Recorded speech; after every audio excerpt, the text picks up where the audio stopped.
আমাদেরকে নানাভাবে নিষ্পেষণ করা হয়েছে, আমাদেরকে জনগণ থেকে বিচ্ছিন্ন করার সব ধরনের অপচেষ্টা চালানো হয়েছে।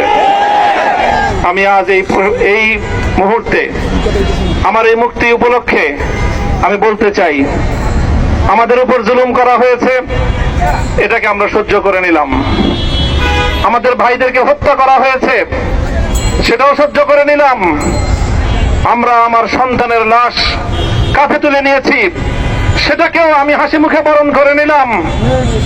আমাদেরকে অপমান এবং লাঞ্ছনার সব ধরনের ষড়যন্ত্রের সম্মুখীন হতে হয়েছে, সেটাও আমরা হাসি মুখে বরণ করে নিয়েছি। কিন্তু আল্লাহর জমিনে আল্লাহ এবং তার রাসূলের কোন সম্মান এক মুহূর্তের জন্য আমরা বরদাস্ত করে নেব। আমরা আমাদের সর্বোচ্চ ত্যাগ এবং কোরবানি স্বীকার করতে প্রস্তুত রয়েছি, জীবন দিতে প্রস্তুত রয়েছি। আল্লাহর জমিনে আল্লাহর দ্বীনের ঝান্ডা সমুন্নত করেই আমাদের যাত্রা থামবে ইনশাআল্লাহ। হয়তো শাহাদাত, নয়তো খেলাফত ইনশাআল্লাহ।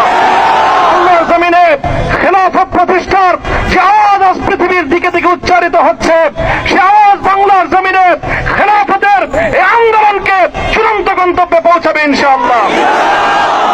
আমি বাংলাদেশের আলেম সমাজ, হেফাজতে ইসলাম বাংলাদেশ সহ বাংলাদেশ খেলাফত মজলিস সহ সকল ভ্রাতৃপ্রতিম সংগঠন, সকল ধর্মপ্রাণ ইসলামপন্থী বিভিন্ন ছোটখাটো মতবিরোধ, মত পার্থক্যের ঊর্ধ্বে উঠে যারা এলাহে কালেমাতুল্লাহর এই এক বাণীতে বিশ্বাসী, আল্লাহর জমিনে আল্লাহর দ্বীন কায়েম